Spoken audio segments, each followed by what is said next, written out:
How you doing, YouTube? I'm Dave Rubin. This is the Rubin Report. We have Kim Horcher from Nerd Alert, Andy Riesmeyer from DweebCast. This might be, I'm willing to make the prediction right now, the geektastic episode, the biggest geektastic? Yeah. The biggest, give me another nerd word. The biggest dweeby, well, we got dweeb and nerd. One more, geek, nerd, dweeb. Bro. No. This is going to be the broiest chick show ever. No. Okay. No bros. Introspective. This is going to be an introspective bro chick geek show. Here we go. All right. Dianne Feinstein, Senator Dianne Feinstein, she is upset that the CIA might be spying on the Senate. Ironic, because she might have been the one to get us in this mess in the first place. She took it to the Senate floor. Let's take a look.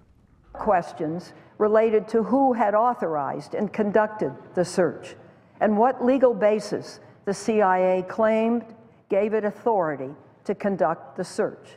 Again, the CIA has not provided answers to any of my questions. My letter also laid out my concern about the legal and constitutional implications of the CIA's actions. Based on what Director Brennan has informed us, I have grave concerns that the CIA's search may well have violated the separation of powers principles embodied in the United States Constitution, including the speech and debate clause.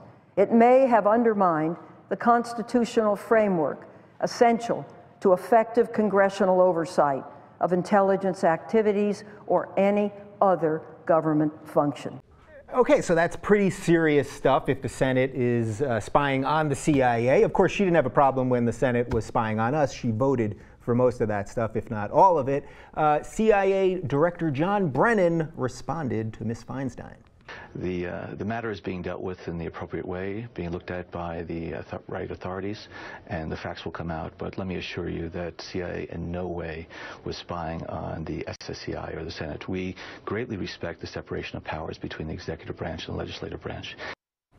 Now, I don't see why we'd have any reason to think that someone in power at the CIA or the NSA might be lying unless it's happened before. What I wanted to see is if you could give me a yes or no answer to the question, does the NSA collect any type of data at all on millions or hundreds of millions of Americans? No, sir. It does not. Not wittingly. There are cases where they could inadvertently, perhaps, collect, but not wittingly. And by not wittingly, of course, we now know he means yes, we did and we do. Okay, so first question, pretty simple out of the gate. Can we trust any of these people? Forget Feinstein for a second. Can we trust any of them when they say what they're doing or what they're not doing? Well, we clearly have a precedent showing that no, we can't. But one thing I'm kind of in the midst of all this awful lying and going back and forth between branches of government. This is a fight between two different branches of government we would have never seen in the pre-Snowden days. So I'm glad that at least she publicly said, hey, they're spying on us, they're not supposed to be doing that. Yeah, so let's get to the separation of powers in a second. Do you think we can trust any of these people? We have Clapper knowingly lied, nothing's happened to him. He's still in all the big meetings, he has not been... Certainly not. I mean, I think a reasonable expectation of privacy is unreasonable now. I think it's kind of come out now. Now that we have technology, I think it's more visible, that we can see that this is actually happening. We're getting these leaks, whereas in the past, you know, hey, maybe they were spying on us too. So I just think that maybe now we're more aware of it. Yeah, so the separation of powers that you brought up, I think, is the interesting part of this, because nobody talks about how the government's supposed to work anymore. But we have 3 branches of government that you learn in Politics 101, and they're supposed to keep each other in check. That's the whole point. But when she says that, do regular people hear that and realize what a sort of usurping of power is really going on? Well, I think previously they would have worked in tandem or kept this quiet, and we're all supposed to just trust our government and know that they have what's best for us in mind. And you know, when they spy on us and breach our security and civil rights, it's okay because it's for the greater good. But maybe not now, huh? Yeah, you think? You think maybe not? What do you make of the separation of powers part? Or have we just dumbed down our society to the point where when people say things like that I don't think it really breaks through the ether, sort of, and of why it's important to talk about this. You got to think about our culture in terms of what we do every single day, right? We're on Facebook, we're on Twitter, we're stalking each other, we're spying on each other's private lives and stuff like that. I think the idea that the government is doing it also, it should not be a surprise. What do they have, like probably like Facebook Plus or something, like the paid version, right, where they can like go and dig on you and like figure out what's going on. But I think that people just are not that fazed by it. They expect to be stalked. They expect to be followed. And when you have a president, right, who says, I don't need Congress to do anything, I can just take a pen and write a bill and I can bypass. That's right. He can just do whatever he wants. And I'm not. It doesn't surprise me. It shouldn't surprise any of us. Yeah. So is the really scary part here that if the CIA is spying on Congress, so spying on another branch of government, what makes us think they're not spying on Obama too? Because I mean, people are starting to talk about that. We have no reason to think if they went ahead and figured out some legal justification to spy on Congress and the Senate, why not the executive branch too? What makes you think Obama isn't in on it in the first place? On it too. Well, that's equally scary. Absolutely. Well, I mean, since Obama resigned and Frank Underwood is now president, I think that it's pretty clear that we shouldn't not expect these kind of things to happen for sure. But it's a whole culture of Washington of like, we're going to be real nice and we're going to tell you all these like pretty things to your face, but then we are going to go in the back room and then check out your biometrics and figure out exactly where you are and what you're doing and how you're going to vote, so we can then better market to you to figure out how we can stay in power. Yeah, I'm glad you mentioned House of Cards actually, because it seems to me that with all this NSA stuff going on, there's so little trust in government, and then at the same time House of Cards come out, and of course it's a fictitious show, but everyone keeps saying, oh, it's 90% real. That's what all the pundits say, that's what all the actors say. So it's sort of like we just have no clue what's going on. Should we just give up having any real insight into how this operates and how many people they have to kill and drugs they have to do and marriages they have to ruin to make it happen? Dave. We gotta try. We can do the best we can. You gotta have hope. We do the best we can with what we have, with the information we have. The information we have was probably not so good and probably hidden from us, but I did appreciate the transparency on at least one side here. Yeah. Is this incredibly disingenuous of Feinstein, who had no problem voting, obviously, for the Patriot Act, but plenty of other, I mean, she knew about the domestic spying, and suddenly it's about her and her computers and her investigation, and now I have some righteous indignation. Right. Well, hey, what does she have to hide? What do you have to hide, Miss Feinstein? Like, what's going on over there? Are you, not actually doing any congressional work, or are you just, like, on Etsy all day? I mean, I don't know. And, she's definitely selling things on Etsy. No, for sure. It seems like she would be the kind of person who does that. But look, like, no, I've never been a big fan. Quite honestly, I think that when you look at her voting record as far as her hypocritical kind of stance now is really pretty obvious. Yeah, and that's what a lot of people are talking about. So, final thought on this. Is this the type of thing, because it's about the Senate, and if they know one thing, it's self-preservation, is this the type of thing that maybe will push back against the NSA a little bit more? Because they don't really care when it's happening to us, but when it's happening to them, maybe this thing will get it to critical mass, and then you'll have people like Rand Paul, who's been hugely against it. So it's sort of going on both sides of the aisle, so maybe some goodness here? I do before, sometimes people had said, oh, well, you're crazy if you think they're spying on you. Don't be paranoid. Don't be delusional. It's not paranoid delusion, especially if we have a known hypocrite in public office telling us this is happening. Yeah. Known hypocrite in public office. Can you believe it? Oh, certainly. Yeah, I've never heard of that. Shocking. I think that, from a public standpoint, it's up to us to actually care about, and if we start banging the drum and we say, like, hey, we're not going to stand for this. This is ridiculous. Then we'll get sort of, maybe some good stuff happening there. All right, let's keep going. Let's talk about the devices with which they use to spy on us. There is a new iPhone coming. If you go to yahoo.com, every day there's 18 stories before they get to anything else about the new iPhone 6. And a designer named Sam Beckett has come up with a mock-up of what he thinks the iPhone 6 is going to look like, and he's using a lot of contextual clues from things that are leaking out of China and things like that, and we've got a little video for you.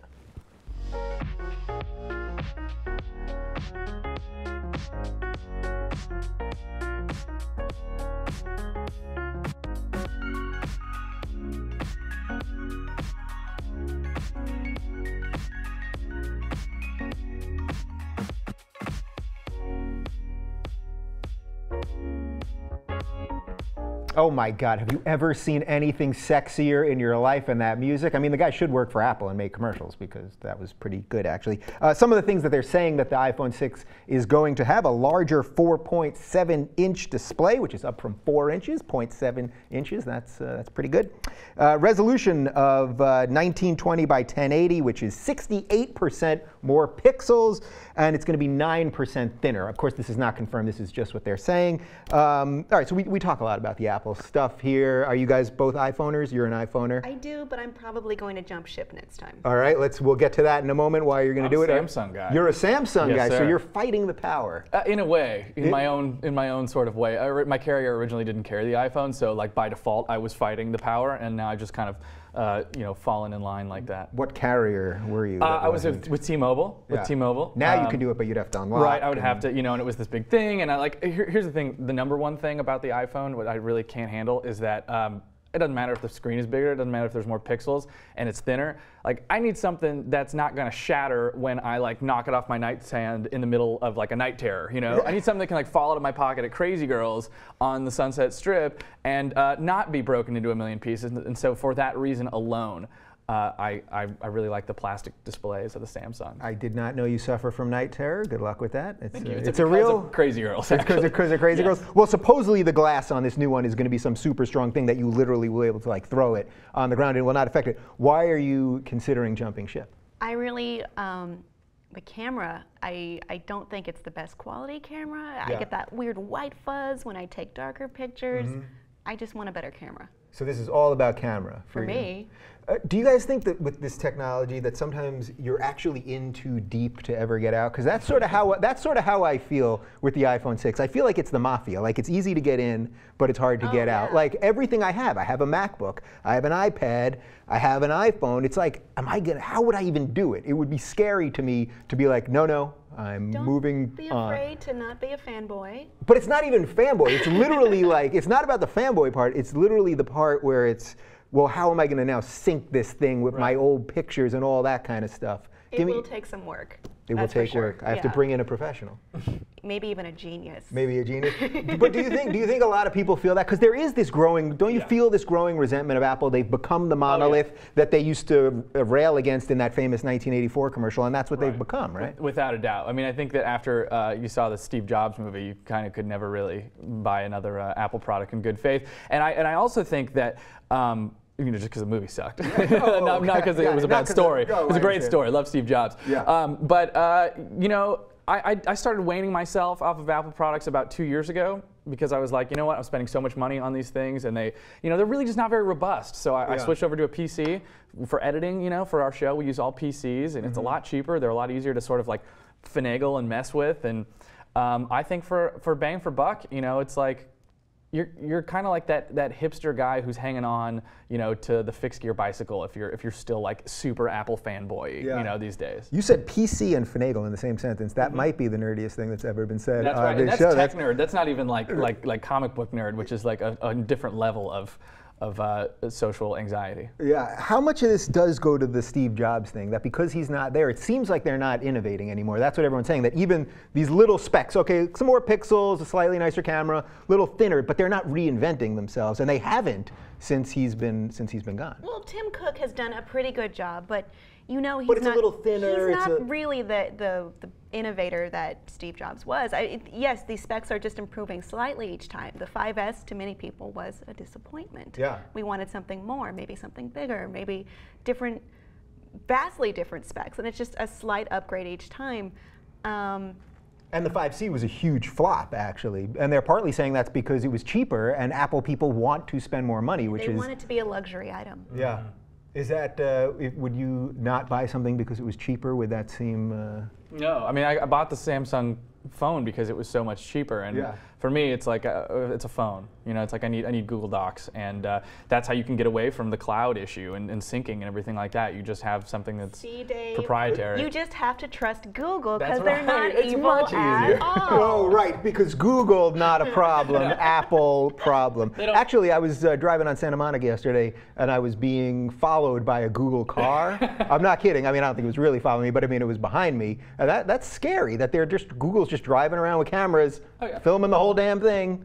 Right. And here we are. And also building robots. Bought an evil robot factory, Boston Dynamics. So, you know, We talked it's not about like, that a couple not like weeks those ago. things could ever get together and cause any trouble for anybody. You think that'll be a problem? They're going to have robots on the streets and drones and, Well, yeah. Google has bought up not only Boston Dynamics, but at least 6 major robotics firms. And it makes people wonder, what are they going to do next with, what is their next plan? Because they've started to get into hardware, it didn't go so well. Robots are the epitome of hardware, especially what, you know, Boston Dynamics makes, very lifelike, strong, fast robots. Right, so when someone comes knocking on your door asking for John Connor, you'll know there's a problem. You give them John you give them John Connor. Exactly. All right, final thought on this, and every time we've done an Apple thing, I've asked this question. Do they end up losing their mojo in the next year or two because of this sort of building thing of A, not bringing us products that are revolutionary again, because it's been a couple of years, as I just said, and then B, just this general feeling of like, you're so cool, you're not cool anymore. That general feeling, I feel, has really proliferated. Yeah. Like, we see these Samsung commercials with a bunch of dumb hipsters standing in line like sheep and not really thinking on their own, and then that kind of general malaise just kind of takes over, even if the products themselves, they're not bad products, they're good products, but the mentality is getting stronger and stronger. Yeah, as a style icon, as a status symbol, I think Apple, you know, obviously just like any other trend, at first it was Tommy Hilfiger, and then it was, you know, not, and then it was back to Tommy Hilfiger. And I think that things just, you know, ebb and flow. What Apple has done, though, over their history, you know, they had some rough times. People have counted out Apple so many times, and I think they're in a much better position, you know, as far as market cap and viability to continue to make really good products. And if they are going to continue to make good products, then they'll be fine. Yeah. And by the way, for those of you that think Apple might actually be in trouble, you know, during the Oscars, Ellen did the selfie heard around the world, 3 million plus retweets. That was on a Samsung phone, which obviously was paid for her to do. But backstage, she was tweeting on her iPhone. So there you go. Okay, so I wanted to talk about violence in video games because I've got 2 pro gamers with me. I've confirmed that independently. These are big video game people. You guys may remember that I was assistant manager at Electronics Boutique in Hicksville, Long Island in the late 90s. So I know a little bit about the topic myself. Moved more Pokemon than anyone. That's what I tell people. The American Psychological Association on their website lists some myths versus facts about video game violence, and I'm not quite sure I agree with them. Myth number 1, violent video game research has yielded very mixed results. Facts, this is according to them. Some studies have yielded non-significant video game effects, just as some smoking studies failed to find a significant link to lung cancer.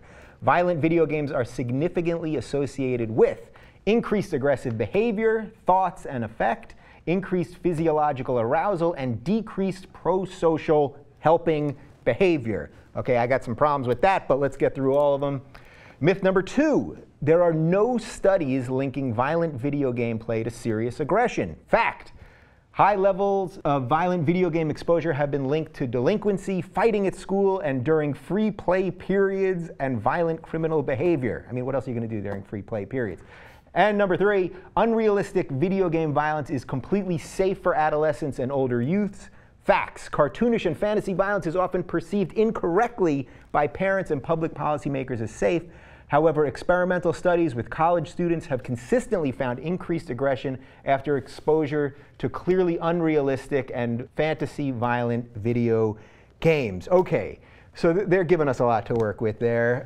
So you know what? I'm just going to let you talk before I ask a question. Thanks, Dave. Yeah. Well, I've covered this a lot on my channel, Nerd Alert. It's one of my most, I don't want to say pet because I hate it, it's but I say pet it a lot. peeve. Yeah. There were a few problems I had in those myths versus facts. First of all, it says aggressive behavior. Aggressive isn't necessarily violent, like kill you with a gun, first of all. Another one was there was a link to delinquency, a link to this kind of person, but that doesn't really, correlation is not a causation. So that it could be that kind of person is already drawn to video games. And another thing, ooh, I'm getting mad. Bring it. You want to break something? Well, it's that would actually only prove their point. No. So video games are brought up often as something like, when there's a shooting, oh, he played Grand Theft Auto. Yeah. It cost this. That's not really a fair thing to say. It's a popular scapegoat. Even our friend Dianne Feinstein kind of flipped on that. after, I believe, Sandy Hook, she attempted to get gun legislation in, and it did not work for various reasons. That's a whole other story. It's a whole other story, yeah. But we're going to stay on topic. She kind of changed ponies and then at one point said, oh, well, we have to be aware of these violent video games that are causing kids to do this. She changed ponies because she wanted her name on the legislation against something with Sandy Hook. She was using it, as politicians so often do, as a scapegoat, a crutch. And it's, frankly, the facts don't support this. Yeah. Okay, so I want to get into some of the specifics that Kim mentioned, but let's go to the scapegoat thing first. Because to me, it just seems like a giant scapegoat. This is just idiotic, because I grew up playing video games. Even Grand Theft Auto, I never even played the game to accomplish anything. All I would do would be punch people and throw people out of a car and drive over people. Yeah. And to me, you get that aggression out. And I never felt violent after playing it. Actually, I maybe ate mushrooms because Mario did, but that's a whole other thing. But really, I mean, what do you think? The good mushroom. Portobello mushrooms, Ma. Okay. Yeah, what do you think? Yeah, you know, I mean, I think it totally, causation is not necessarily correlation. What did you say? It was statistics. It was very good. What was your phrase? Kind of math. Causation. Causation and correlation aren't the same thing. Yes, a link right. is not something that caused something else. Right. It's just a fact that's there that also has another fact beside it. Right. We're noting that it's there. We're not noting that one begot the other. Exactly. Yeah. I mean, I think that if you're predisposed to aggressive behavior, you're interested in, theoretically, in violent video games because it speaks to your aggressiveness. Yeah. I will say this, though. For work, we do a lot of video game reviews. We do a lot of playthroughs. There were two games that I kind of mainlined last year. That was BioShock Infinite and also Grand Theft Auto 5. And it was like 15-hour play days of just nonstop. And anytime you do anything for that amount of time, I mean, it kind of screws up with your brain. Like your body gets used to like thinking in this pattern, and you know go outside in La Cienega and think about how can I steal that car and drive it into the Beverly Center and blow it up. You know what I mean? And you never really do it. Right. But it's that like thought actually did pop in your head. Maybe, but that's really more of a my problem kind of thing, you know, and that's really more about me as a person. But I wouldn't necessarily attribute it to Grand Theft Auto. But if you do anything, I mean, God, if you watched House of Cards and you mainline that like so many people did, I was manipulating everybody, you know, like well now they know. Yeah. Sorry, but yeah, I was just like you know, I was like I'm actually going to be the president pretty soon. Spoiler alert, sorry. Yeah. Well, you know, interestingly, in House of Cards, they did it more in season 1, that he was playing video games to get out his aggression. And then in season 2, he got it out in other ways, I suppose, especially in the first episode. But yeah, so this is just purely scapegoat stuff. I mean, why don't people ever talk about the good parts of video games, the eye-hand coordination, and the fact that you might be exercising some other aggressions and getting them out normally? Oh, sure. There's things such as the concept of flow, which is a psychological concept I've talked about before. It's something where your mind gets you're doing something that's very challenging, but also very rewarding to you. And it's this great reliever in your psychological state. You can get this from playing Tetris. But one thing I wanted to talk about on the term, back to scapegoating, this is not the first time this has ever happened. Of course, you can call back to the Comic Code Authority of the 1950s. And it was this government group censoring comics, and comics could only be approved by them, saying like, oh, they're hurting our children, they're making them violent and delinquent with that rock and roll and those blue jeans. And right, so it's just the next extension of all. It's just a silly extension. It just keeps, this will happen again with whatever is after video games or the next version of video games. Yeah, so I'm curious, you guys that are in the gamer community, what happens every time there's a shooting and then some idiot gets on TV and blames video games without knowing anything? What goes on in the gamer community, actually, like on the message boards and on Xbox Live and all that? Like, are people talking about it? Do they just ignore it? Do they feel like they're being attacked? No, I think unless you want to be self-righteous about it and you want to put it up for people to freak out about, that for the most part it's ignored, because I don't think it's really taken very seriously. I mean, video gamers really are more interested in, that was kind of cool. That's violence again. Video gamers are more interested in the imagination of a video game, of the world building, of the kind of alternate reality experience that you get from doing something that's an active intellectual experience a lot of times. A lot of these games are super story heavy. A lot of them are really difficult from a coordination standpoint. And I think when you really are a true gamer, you get that it's not about that. But so far, you know, it looks like to a lot of us, I think, Washington just being upset. I kind of disagree. I don't think it's self-righteous to stand up for yourself and say that this is not what causes me to feel this way.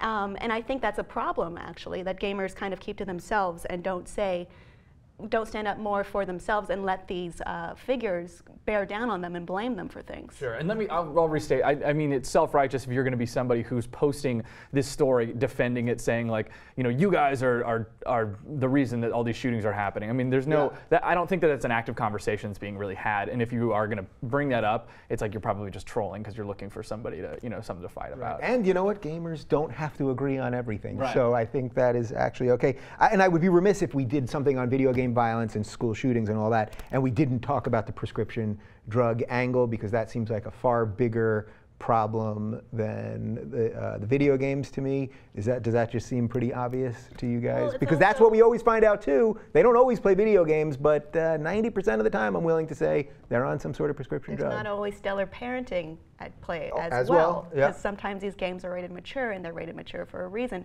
I'm not saying that causes anything. I am saying maybe you should be aware of what your child is playing and doing and watching. Yeah. Mm-hmm. Yeah, I mean, I think that obviously mental illness is a really big issue. We see it everywhere, especially in Los Angeles, unfortunately. You know, until we sort of address that as the cause of the problem, like the issue's up here, right? The issue is from within, and it's not necessarily the external's fault. You know, I think that maybe there's triggers, there's things that make people go crazy and go off the deep end, so to speak.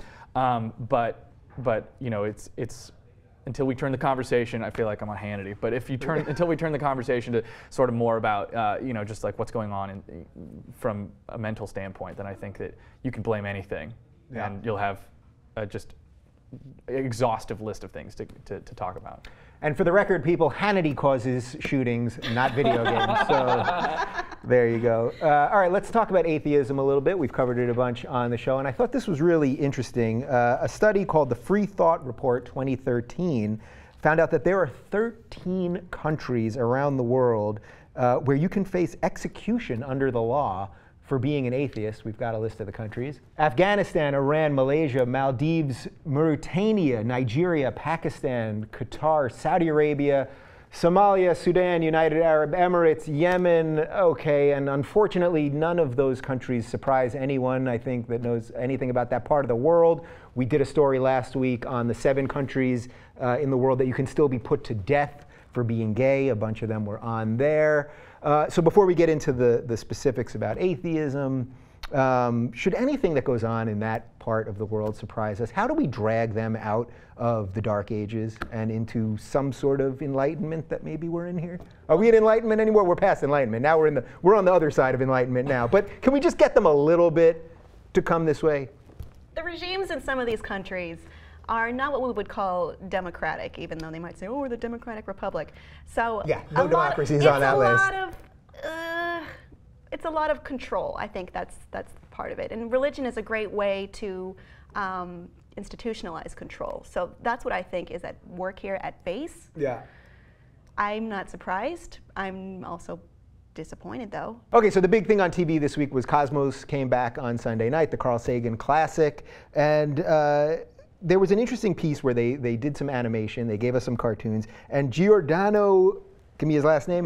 Bruno, where he was basically condemned to a life in jail because he kept telling everyone that the universe is infinitely bigger than we think it is, which is now something we know is basically a scientific fact. That, you know, and they did this really interesting thing with the arrow, and if the arrow goes through the universe and it ends somewhere, well then what's on the other side of the end? And that was sort of how they visualized it for us.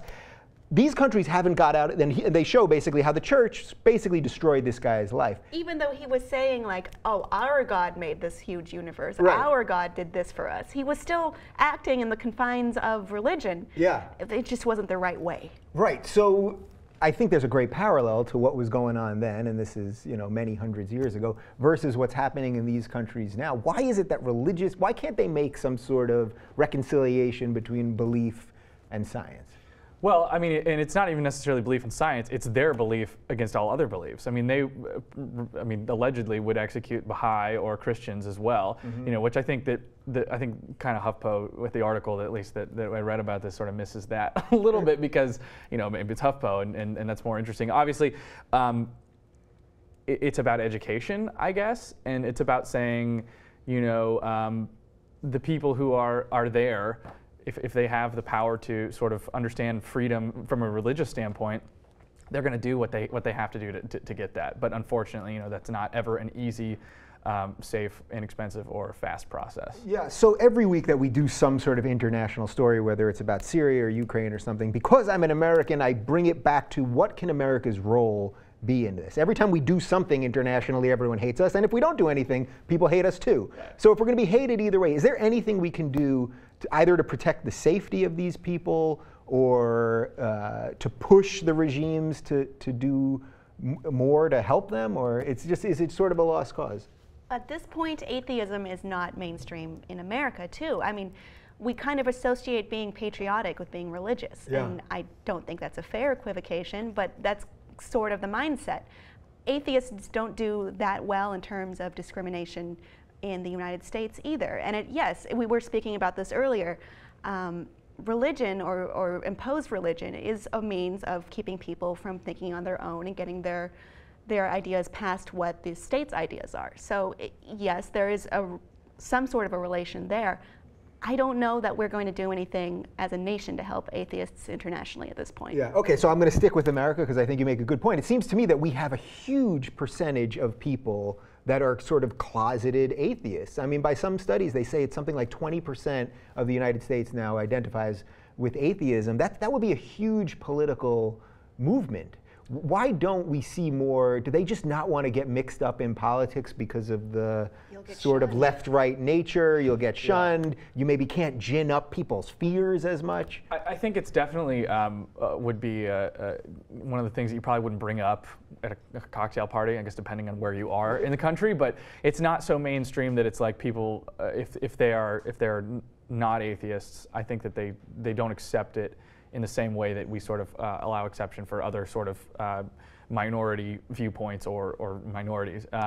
I think that the way that America could help, right, is if we recognize atheism as just another facet of religious freedom, right? And so we say, well, our moral relativity allows us to see that as a problem because we think here, like, everybody should be allowed to do what they want to do. And so if we're able to communicate that, it doesn't have to be about atheism. Everybody is helped, you know. And I think that at the end of the day, that's better. Yeah, I think that's actually a really good point. If you frame it in a context that they can sort of understand, then it might actually make some sense.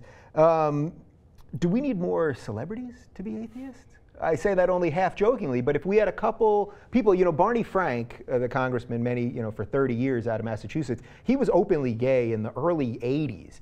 He didn't come out as an atheist until about 6 months or a year ago on Real Time with Bill Maher. So he was more comfortable saying, I'm gay, which if you said that in the 80s, that certainly wasn't helping his political career. It's not really helping anyone's political career now. But he had to wait till he retired to say he was an atheist. So does that just sort of say it all as to where we're at in terms of? Well, there definitely need to be strides made. There needs to be someone who's ready to martyr himself or herself, I guess. Martyr atheism. Because people are going to not accept it at first. I mean, dealing even with members of my own family, they're horrified by the idea of atheism, but they don't really seem to understand what it means either. I think once we get more of that information out there and more understanding. What do you think the misconception is? That somehow you don't believe in anything, like you're a nihilist? And you don't care about children and America. It's just very weird and oddly outblown. Yeah. Do you think Cosmos is going to actually help in this regard? So it's not talking about atheism specifically, at least not in the one episode that's been out, but sort of just bringing science to an understandable level, giving us a little bit of that. I know that the Catholic League was very upset with Cosmos. They thought they were being attacked, basically just for giving factual information. I mean, it happened. Right, at the end of the day. It's a tough thing for religion and science to coexist together. I think throughout history, it's obviously kind of always been this like play back and forth between them. And I think now that the rapid advancements in information and technology allow us to sort of have more explainable answers to things that we turn to religion to explain. As that occurs, I think more people will sort of be, especially of our generation, are less entranced by the idea of religion. But it depends on who you ask. I mean, you sort of ask the question, what can we do to help, the cause of the atheist? It's like, if you're not an atheist, then like there is nothing you can do. And I mean, I think that talking about atheists as like an oppressed people is maybe a little bit absurd, because I think the whole idea is like a hands-off kind of thing, whereas it's like we should be free to do whatever we want to do. And if we really believe in that, if we, as a country, as our founding, then let's all just do that. And right, and I think a lot of people, and I know in the YouTube comments, people are going to be saying, well, even in those countries, you're free to believe whatever you want because the government can't get into your brain. But there's a difference between privately believing what you want and still being able to express yourself as a human being, I think. Well, even Neil deGrasse Tyson, he's never come out and said, I'm an atheist. I think he's veered away from that, and I think he's done that for a good reason. So you think he probably isn't, by all understanding. I can't speak for him. I don't know, but it's possible. Right, but he's never really said, like, I reject religion entirely and it's all a sham. He's never said that. Very interesting. Neil deGrasse Tyson, if you want to come on the show and discuss, I'd be happy to have you. And finally, I thought this was really interesting. A study came out, a Pew study, saying that millennials are becoming more and more unlike their parents. 50% of millennials are self-described political independents. 27% said Democrat and 17% said Republican. Almost 2/3 don't classify themselves as a religious person, and only 1 in 4 millennials is married. Almost half of the baby boomers were married at this age. So the political end of that, that doesn't really surprise me in any way. I mean, people are just so sick of politics. And now for all the other topics that we've been talking about on the show, with all the ways you can get information now, we're just endlessly bombarded with this nonsense out of our political system. So that shouldn't surprise us, right? I was reading this article and I felt like he did this because of me, because I felt like it described me all the way down. This really hit you. You are, how old are you? 20s. 20s, which qualifies as a millennial, I think. Yeah. 20s. Okay, fair. I am above the millennial age. I will put that out there. Yeah. You're a millennial. I am. Ashamedly. I mean, I spent a lot of time with millennials. I grew up with them. I think that unfortunately, a lot of the hyperbole that we sort of exude with our BuzzFeed mentality and our kind of lackadaisical attitudes, it's not a stereotype. It's true. I mean, a lot of people are very entitled, and it's obnoxious. Yeah. It's easier for people who aren't entitled now because there's not as much competition. For sure. Do you feel it's unentitled to get married and enjoy? Oh no, I'm just talking about millennials as a whole compared to our parents' generation. As far as marriage goes, it's really marriage in a church, right? I mean, obviously, a lot of my friends are getting married now. I mean, even more than I think that I would expect, and probably, I mean, being from Indiana, more than out here certainly. But I will say that if you've ever been to a wedding, you know that a wedding is about getting drunk for the most part, and it's a lot more fun to be drunk in, a lot less fun rather, to be drunk in a church than it is to be drunk at a Shakey's Pizza Parlor in Irvine. I'm just saying, you know what I mean? Wow, Andy, really shitting on the sanctity of marriage. Yeah. And Shakey's. Boy, and Shakey's. Does anyone get married at Shakey's? I'm not sure, but let's look at a graph comparing the different generations.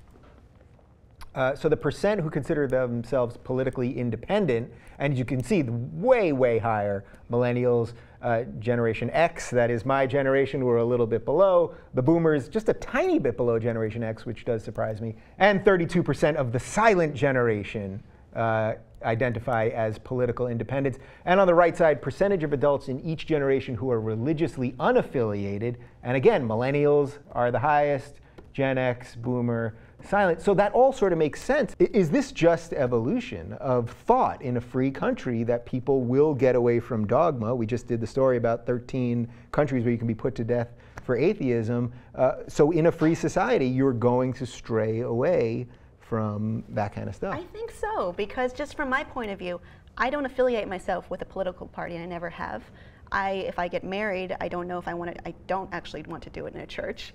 And a lot of it is rejecting dogma and wanting to think on your own and have your own thoughts. Like, for instance, I voted for President Obama in 2012. It's not, I don't necessarily agree with everything he does. In fact, I openly disagree with a lot of things he does, but that just seemed like the better alternative at the time.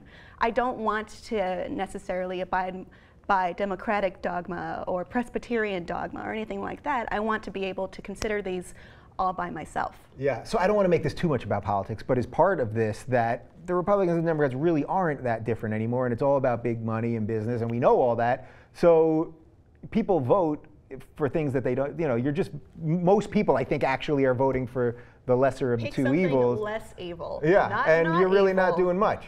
Yeah, I don't know. I mean, I think, like when I think about when I went to high school and I got educated, it was with a bunch of other millennials, and we really didn't have a very robust sort of political program. I mean, it was kind of like, I think a lot of people maybe they just feel disenfranchised by the whole process, and especially with the way things have been, people's approval ratings from Washington are so low. We're less interested in sort of the political or the religious kind of fundamentals. Yeah. Do you think when we talk about these generational things, and they're really not quite generations, because the millennial generation right now is 18 to 33. That's not quite a generation of people, but do you think that that age range is too big? Because if you're, say, 30 right now, you have a huge discrepancy in your life, and you're an adult living a life, hopefully with a job and independently, rather than an 18-year-old. It's a really big gap. Well, do you think it's more of an age gap, like those 18-year-olds will eventually be similar to the 30-year-olds when they're at that point in their lives, or do you think they actually have a divide in thought? Ah, well, that's a good, right. So I guess that's the question. Do they suddenly shift out and start thinking like the generation? We all change when we get older. Right, so is also part of this that people have more liberal views when they're young, and then suddenly, what happens? I never understand. You start paying, making money. You start paying taxes. You start paying more taxes than you were before, and especially if you're self-employed, you start realizing how much of your money that you put on the table gets taken away to pay for things that I think that you maybe don't really feel benefit you.